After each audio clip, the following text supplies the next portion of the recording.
mooraa qabsoo Oromoo keessa jiranis ilaaleetu giddu galeessa irra dhaabbateetu dubbii kana dubbate. Sirbi Hacaaluu sirba miti tu dubbannu. Sirba calluma jedhamee sirbamu miti. Oromootti dubbata. Yaa jabbiloota koo jabbiloota odaa jalaa gaafa jedhu Oromoodha waamaa jira. Oromoo jedheetu sitti dubbataa jira, natti dubbataa jira, hunda keenyatti dubbataa jira. Odaa jalatti kan wal ga'u Oromoo malee namni kan biraan jiru. Yaa jabbiloota odaa jalaa kan nama nyaatu nu keessa jira. Numa keessa jira namni nama nyaatu. Kana jechuuni qe'ee Oromoo keessa taa'ee Oromoo fakkaatee qabsaa'aa Oromoo fakkaatee kan nu nyaatutu jira. Kun egaa isa kaleessaa duwwaatu hin ta'in har'as nu wajjin jira. Har'a kana nu wajjin hin jira. Kanaafidha Hacaaluun hin duune jira kan jennuufi kanaafidha. Kanaafi ergaa lammaffaa ijoon inni as keessatti dabarse maanni roorroo ormarraa namatti dhuftee abbaatu ofirraa deebisaa. Abbaatu ofirraa deebisaa. Namni siif deebisu hin jiru. Ati raftee jennaan hinuma sirra bula. Ati laaftee jennaan hinuma sirra bula. Roorroo sitti dhufte simatu ofirraa deebisa. Abbaatu ofirraa deebisa roorroo. Namni sirraa deebisu hin jiru. Lafi ati roorroo narraa deebisa lafa akkasiitii dhufeetu roorroo narraa buqqisaa abaluu jettee kan itti eeggattu hin jiru. Waggaa baay'ee duratu kan Oromootti hime Hacaaluu. Hamma har'aa ergaan isaa relevaantiidha. Hamma har'aatti ergaan isaa iddoodhuma sana jira. Roorroo nutti dhufe yoo nuyi ofirraa deebifne malee namni dhufee maaloo hin miidhamtanii jedhee sirraa kaasu tokkittiin iyyuu hin jiru. Isa amma takka gaafa Oromoon calluma jedhee wal falmu sanamoo kanatu nu baasa kanamoo kana nu wayya jedhu miti dubbiin Hacaaluun dubbatu.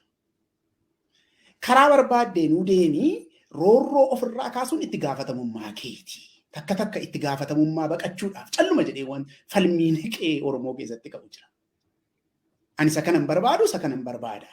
Inna balu hojjetu sirrii miti kan kootu sirriidha. Kan isa kaanii gatiin qabu kan koo duwwaatu gatii qaba.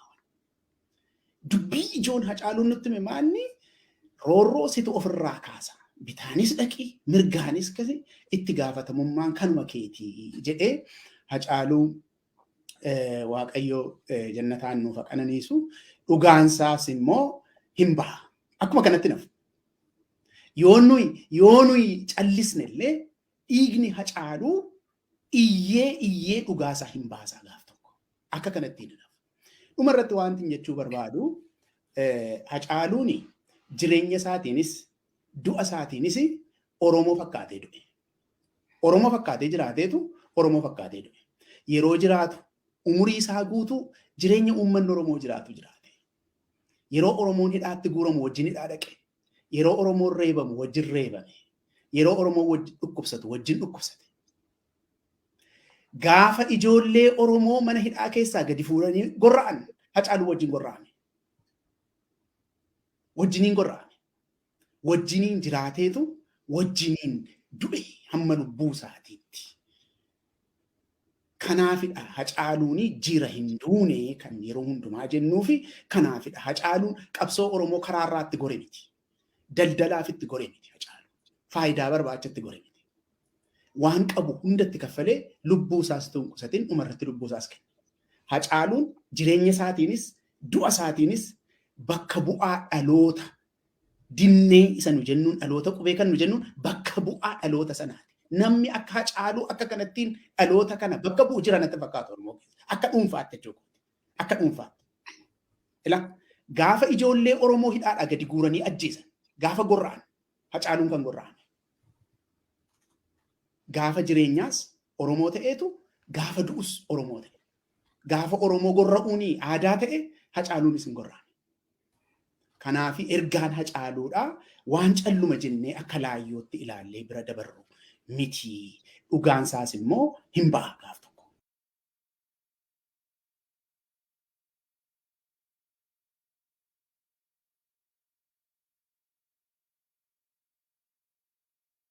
Galatoomee egaa waan kana yeroo namni irraa wal dubbatu argaan ture, dhaga'aan ture. Yeroo Oromoon irraa wal falmuu inni kaan aariidhaan, inni kaan gammachuudhaan yeroo inni irraa wal dubbatu dhaga'aadhaan ba'e. Garuu gaaffiif deebii sana dhaggeeffachuuf waan ani yeroo hin argannee fi kanaan dura homaayyuu hin jenneen. Amma garuu yeroon kun yeroo itti yaadota sana ilaallee yaada walii kenninu yeroodhuma sirriidha natti fakkaata. Kanaaf waliigallisaa gaaffiif deebii Jawaar taasise afaan Amaaraatiin tokko, afaan Oromootiin tokko kan inni taasise. Egaa namni siyaasaa namni akka Jawaar gaafa gaaffiif deebii taasisu gaaffiif deebiidhuma waan waamameef yookaan waan affeerameef miti kan dhaqee taasisu. Dhimma qabaa jechuudha. Waan dubbachuu barbaade qabaa, ergaa dabarfachuu barbaade qabaa jechuudha. Afaan Amaaraatiif afaan Oromootiin dubbatee jechuun immoo warra afaan Oromoo hin beekne afaan Amaaraa qofa beekanitti waan himuu barbaade qabaa. Warra afaan Oromoo dhaga'anittis immoo waan itti himuu barbaade qabaa jechuudha. Kanaaf namummaa siyaasaa sana kan inni irratti xiyyeeffannee ilaaluu qabna. Malee waa'ee namaa miti. Yaadota siyaasaa ka'an suni keessumatti miijana qabsoo bilisummaa Oromoo irra gaafa kaa'aman maal fakkaatu kan jedhudha kan inni ilaaluu barbaadu. Walumaa galatti wantoota Jawaar kaasee guduu dimshaashuma isaa gaafan ilaalu yaadonni inni kaasee utubaa sadan tokko qabaa. Tokko waa'ee marii biyyoolessaati. Inni lammaffaanii waa'ee rakkina biyyaati, rakkina siyaasaa, rakkina waraanaa, rakkina diinagdee, rakkina dippiloomaasii. Inni sadaffaanii maaltu falaa waan jedhu wantoota kana sadan tuquudhaaf yaaleera afaan Amaaraa keessattis afaan Oromoo keessattis. Kun hundumti isaa gaafa walitti qabamee ilaalamu waa'ee Oromoo wanta xinnoo tokko of keessaa qaba. Homaan qabu akka hin jenne wanta xinnoo tokkotu keessa jira. Waliigallisaa waa'ee dhumaa Itoophiyaati. Sadarkaa Itoophiyaatti wanta ilaalamee fi Itoophiyaadhaaf maaltu falaa? Itoophiyaadhaaf maal hagoonu? Itoophiyaa yoo maal goonetu fayyisuu dandeenya? Rakkina amma Itoophiyaan keessa jirtu kana keessa yoo seen maal taatetu yoo maal gargaarretu fayyuu dandeessii kan jedhudha. Oromoodhaaf, Oromiyaadhaaf yoo maal goonetu uummanni keenya achi keessaa ba'a. Rakkina keessa jiru kana keessaa ba'a. Furmaata akkamittiin argachuu danda'a kan jedhamu keessatti hin argineesiin jechuu kooti. Walumaa galatti kanadha.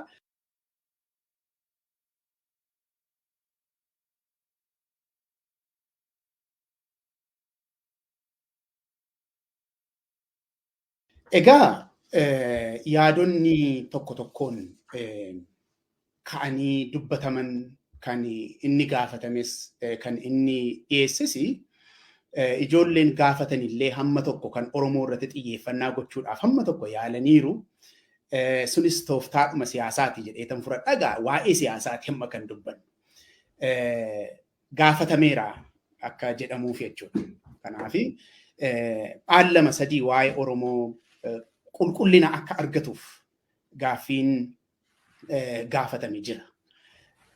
Walumaa galatti garuu deebiin Jawaar irraa kenname wanta haala Oromoon keessa jiru ilaallates miti, qabsoo bilisummaa Oromoos kan ilaalcha keessa galfate miti. Tokkumayyuu gaafa waa'ee qabsoo bilisummaa Oromoo ilaallu akkaataa inni itti as ga'e keessaas waa'ee har'aa kana keessattis waan lama wal biratti ilaaluu qabnaa jedheen yaada'an. Tokko kaayyoo warri ganama manaa ba'an kana rakkanneetu kanaaf manaa baanee wanta isaan jedhan kan isaan qabsaaniif Oromoonis waan hedduu kan inni kaffaleef kaayyoo sana tokko kan nuyi ilaaluu qabnu jechuudha. Inni lammaffaan haala yeroo Oromoon yeroo kanatti maal keessa jira kan jedhu yeroo sana ilaalcha keessa galchanneetu immoo dhimma Oromoo sana miijanarra keenya ilaallaa jechuudha. Miijanni kun lamaanii wanti namni siyaasaa tokko dubbatu dhimma Oromootii wajjin walitti hidhata qabaa hin qabu jedhee deebii kennuudhaaf ga'aadha jedhee yaadaan. Fakkeenyaaf har'a Oromoon maal keessadha kan jiru? Maalirra jira Oromoon? Jechuun nama gaaffii kana kan inni kaasuu fi miijana taphaa jedhee waan ani yaaduuf malee waan namni waan Oromoon keessa jiru Oromoon hin beeku. Garuu Oromoon maal keessa jira kan jedhu gaafachuutu nurra jiraata har'a jalqabaa jechuudha. Oromoon wanti inni keessa jiru qaamni ijaarame tokko aangoo siyaasaa fudhatee diinagdee biyya sanaa hunda fudhatee meeshaa waraanaa biyyi sun qabdu hunda fudhatee caasaa bulchiinsaa hunda fudhatee waan biyyi sun qabdu hunda fudhatee Oromoo irratti lolaman. Haala kana keessa jira. Haala kana keessa jira. Qaamni kun akka Jawaar ibsutti mootummaa jedhama. Mootummaa jedhama. Jawaartu jedhe namiti. Mootummaa jedhama. Qaamni hojii koo jedhee birgeediidhaan waraana qindeesse nama nagaa mana keessaa fuudhee kan qabu. Qaleemmoo reeffa hin fudhattan jedhee waraabessa kan nyaachisu. Hacaaluu ajjeesee awwaalcha kan dhowwe. Oromoo qeerraa kan buqqise. Oromoodhaan biyya hin qabdu jedhee kan itti sirbe. Hacaaluu ajjeesee reenjerii uffatee kan nutti geerare. Mootummaa jedhama akka Jawaar nutti himetti. Akka ani jedhutti kuni faashistii shiftaa nafxanyaa biyya Oromoo weeraruu dhuftedha malee mootummaa miti. Waan kana waanan kaaseefan qaba. Maaliifituu akkan amma itti amanu kanatti Jawaar jechuu didee kan jedhu miti kan hin qabu. Ejjennoodhuma Jawaar mataasaa kan inni itti hin hidhamin adeemsisaa ture isumaan gaaffii dhiyeessuu barbaade. Fulbaana 30 booddee mootummaan biyya kana hin jiraatu jedhee haasa'aa ture Jawaar. Itti amaneema dubbataa ture natti fakkaata. Fulbaana 30 booddee mootummaan hin jiraatu.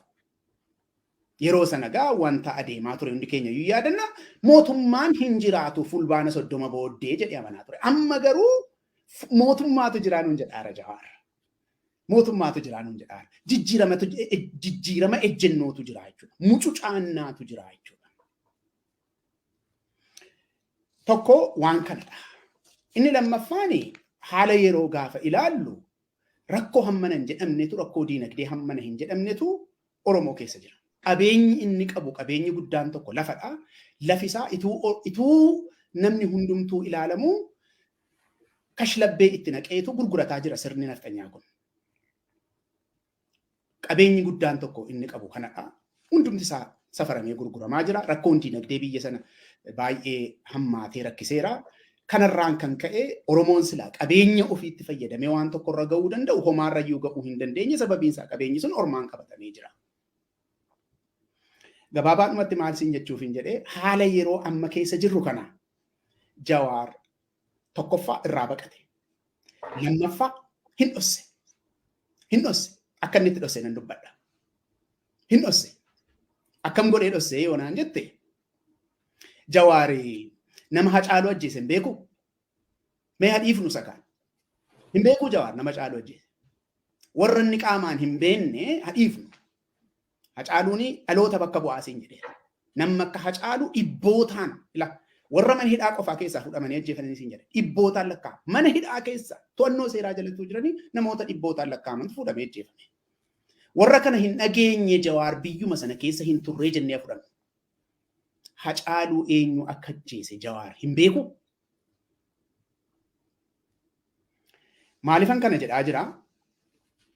Jawaariin situ ajjeese Hacaaluu jedhee akka inni miidiyaatti himatuuf yookaan komatuuf miti.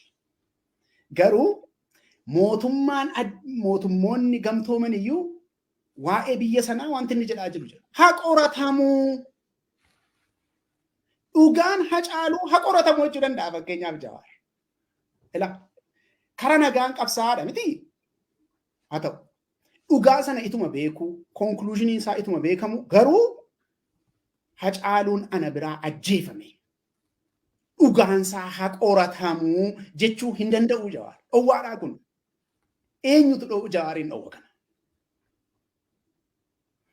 Kana gochuudhaan dhugaa Oromiyaa keessa jiru dhowwuudhaan, dhoksuudhaan hojii Jawaar hojjechuu barbaadeetu jira. Akka hubannaa godhe. Abiyyi Ahmediin Ameerikaanitu nafin mootummoonni gamtooman gamtaan Awurooppaatu nafin nama yakka waraanaa hojjetedha jedhamee nama amanamu. Saboo